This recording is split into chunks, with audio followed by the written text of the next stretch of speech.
Hello, how are you?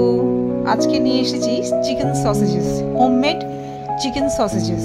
বাইরে তো কিনে খাই, একবার চেষ্টা করলাম। তো এখানে দেখুন সব চপ করা আছে, পেঁয়াজ, রসুন, লঙ্কা, আদা আর মাংসগুলোকে কেটে আমি মিক্সিতে দিয়েছি, তার সঙ্গে গোলমরিচ দিয়ে বেটে নিলাম, গ্রাইন্ড পেস্ট মতো করে নিলাম। এবার ওই কুচানো জিনিসগুলোর মধ্যে আমি এই যে স্পেশাল স্পাইস, আমার এটা স্পেশাল স্পাইস বলতে এর মধ্যে আছে সাজিরা, সামরিচ, জায়ফল, জয়িত্রী, শুকনো লঙ্কা, সব শুকনো খোলায় ভেজে গুঁড়ো করে রাখি আমি বিভিন্ন রেসিপিতে দেওয়ার জন্য।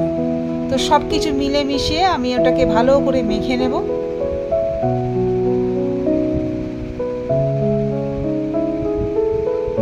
মিক্সআপটা যেন ভালো হয়, ওর মধ্যে আমি স্বাদ মতো নুনও দিয়ে দিয়েছিলাম।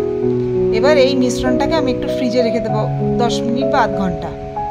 তারপরে আমি ওই মিশ্রণগুলোকে একটা ফুড র্যাপিং পেপারের মধ্যে ঠিক এইভাবে দিয়ে রোল করে নেব। এটা আমি প্রথমবার করছি, তবে যে লু ফল্টগুলো আছে দ্বিতীয়বার করলে সেগুলো আর থাকবে না। মুখটা বেঁধে নিচ্ছি দুই দিক থেকে, মিডলে একটা পোর্শন করছি আর দুই সাইডে দুটো পোর্শন করে বেঁধে নিচ্ছি। দেখুন আমি এক এক করে সমস্ত কিছু বেঁধে নিয়েছি, সসেজের মতো লাগছে পুরো। এবার গরম জলের মধ্যে আমি এই সসেজেসগুলো দেব স্টিম করার জন্য। আমি এক এক করে দিয়ে দিচ্ছি। 20 মিনিট মতো এটা স্টিম হবে, ঢেকে রাখতে হবে আর মিডিয়াম ফ্লেমে থাকবে এটা।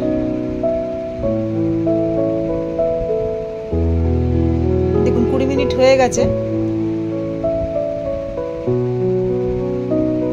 এবার এটাকে আমি তুলে ঠান্ডা হয়ে গেলে ফ্রিজে রেখে দেব ঘন্টাখানেক।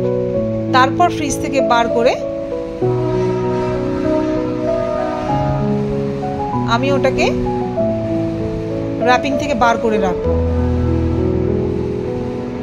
দেখছো খুব একটা খারাপ হয়নি কিন্তু, দেখো এটা কিন্তু এই অবস্থাতেই খাওয়া যায়, সস দিয়ে খেতে পারো, খুব ভালো লাগে। যেমন স্টিমড মোমো হয়, ফ্রাইড মোমো হয়, ঠিক এটারও একটা অপশন।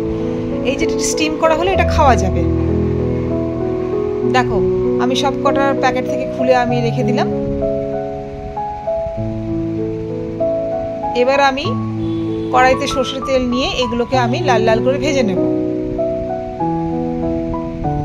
তারপরে আবার কড়াইয়ের মধ্যে কুচনো পেঁয়াজ, শুকনো লঙ্কা দিয়ে ভালো করে লাল লাল করে ভেজে একটু শুকনো লঙ্কা গুঁড়োও দেব, দিয়ে সসেজেসগুলো দিয়ে দেব। একটু এদিক ওদিক করে একেবারে রেডি। আমার তো এই প্রিপারেশনটা শুধু একদম গরম ভাত আর এইটা, আর কিচ্ছু লাগে না। তোমরাও ট্রাই করে দেখো। Bye bye, see you.